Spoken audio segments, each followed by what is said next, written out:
ಶಿವಮೊಗ್ಗದ ಹೆಮ್ಮೆಯ ಡಾಕ್ಟರ್. ಅಷ್ಟೇ ಅಲ್ಲದೆ ಸಾಕಷ್ಟು ವರ್ಲ್ಡ್ ರೆಕಾರ್ಡ್ ಗಳನ್ನ ಮಾಡಿದ್ದಾರೆ, ಸಾಕಷ್ಟು ಪ್ರಶಸ್ತಿಗಳನ್ನ ಮುಡಿಗೇರಿಸಿಕೊಂಡಿದ್ದಾರೆ. ಸರ್, ನಿಮ್ಮ ಪ್ರಕಾರ ಜೀವನ ಅಂದ್ರೆ ಏನು ಸರ್? ಮೇಡಮ್, ಜೀವನಕ್ಕೆ ನಾವು ಒಂದೇ ಒಂದು ಡೆಫಿನೇಷನ್ ಯಾವತ್ತೂ ಕೊಡಕ್ಕಾಗಲ್ಲ. ನಿಮ್ಮ ಪ್ರಕಾರ ಜೀವನ ನೀವು ಬೇರೆ ದೃಷ್ಟಿಲಿ ನೋಡ್ತೀರಾ, ನಾನು ಬೇರೆ ದೃಷ್ಟಿಲಿ ನೋಡ್ತೀನಿ. ಪ್ರತಿಯೊಬ್ಬರಿಗೂ ಕೂಡ ಜೀವನ ಅದರದೇ ಆದಂಥ ಡೆಫಿನೇಷನ್ ಕೊಡುತ್ತೆ.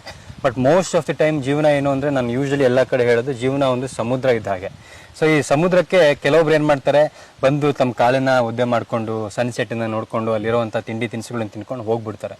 ಇನ್ನೊಂದಷ್ಟು ಏನು ಮಾಡ್ತಾರೆ, ಅಲ್ಲಿಗೆ ಬಂದು ಸಮುದ್ರ ಒಳಗಡೆ ಈಜಾಡಿ ಮೀನಿನ ಇಟ್ಕೊಬಿಡ್ತಾರೆ. ಮತ್ತೊಂದಷ್ಟು ಜನ ಏನ್ ಮಾಡ್ತಾರೆ, ಆ ಸಮುದ್ರದ ಆಳಕ್ಕೆ ಹೋಗಿ ಮುತ್ತಿನ ತರುವಂತ ಕೆಲಸ ಮಾಡ್ತಾರೆ. ಸೊ ಒಂದೇ ಸಮುದ್ರವನ್ನ 3 ಜನ 3 ತರ ಉಪಯೋಗಿಸ್ಕೋತಿದ್ದಾರೆ. ಅದೇ ರೀತಿ ನಮ್ಮೆಲ್ಲರಿಗೂ ಕೂಡ ಲೈಫ್ ಸಿಕ್ಕಿರೋದು ಒಂದೇ, ಬಟ್ ಆ ಲೈಫನ್ನ ನಾವ್ ಹೇಗೆ ಉಪಯೋಗಿಸ್ಕೋತೀವಿ, ನಾವು ಅದಕ್ಕೆ ಏನ್ ಎಫರ್ಟ್ ನ ಹಾಕಿ ನಾವ್ ಹೇಗೆ ಬೆಳಿತೀವಿ ಅನ್ನೋದು ಬಹಳ ಮುಖ್ಯ ಆಗುತ್ತೆ ಮೇಡಮ್. ಇರೋದೊಂದೇ ಜೀವನ.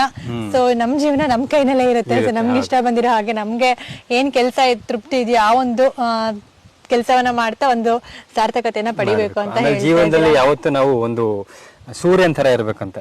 ಸೂರ್ಯನಿಗೆ ನಾನು ಬೆಳಿಗ್ಗೆ ಹುಡ್ತೀನಿ ಅನ್ನುವಂತ ಅಹಂಕಾರ ಇರಲ್ಲ, ಸಂಜೆ ನಾನು ಮುಳುಗ್ತೀನಿ ಅನ್ನುವಂತ ಬೇಸರನೂ ಇರಲ್ಲ. ಯಾಕಂದ್ರೆ ನಾನು ಮುಳುಗ್ಬೇಕಾದ್ರೆ ಅವನಿಗೆ ಗೊತ್ತಿರುತ್ತೆ ನಾಳೆ ಬೆಳಿಗ್ಗೆ ಮತ್ತೆ ನಾನು ಎದ್ದೇ ಹೇಳ್ತೀನಿ ಅಂತ. ಹೇಳ್ಬೇಕಾದ್ರೆ ಬೆಳಿಗ್ಗೆ ಗೊತ್ತಿರುತ್ತೆ ನಾನು ಮತ್ತೆ ಸಂಜೆ ಮುಳುಗ್ತೀನಿ ಅಂತ. ಅದೇ ರೀತಿ ನಮಗೂ ಕೂಡ ಜೀವನದಲ್ಲಿ ಏನೋ ಆಗ್ಬಿಡ್ತು ಅಂದ ತಕ್ಷಣ ತುಂಬಾ ನೊಂದು ಬಿಡೋದು, ಅಥವಾ ತುಂಬಾ ಏನೋ ಮುಂದೆ ಬಂದ್ಬಿಟ್ವಿ ಅಂದ ತಕ್ಷಣ ತುಂಬಾ ಹಿಗ್ ಬಿಡೋದು ಅಲ್ಲ. ಲೈಫಲ್ಲಿ ಯಾವತ್ತೂ ಅಪ್ ಅಂಡ್ ಡೌನ್ಸ್ ಇದ್ದೇ ಇರುತ್ತೆ.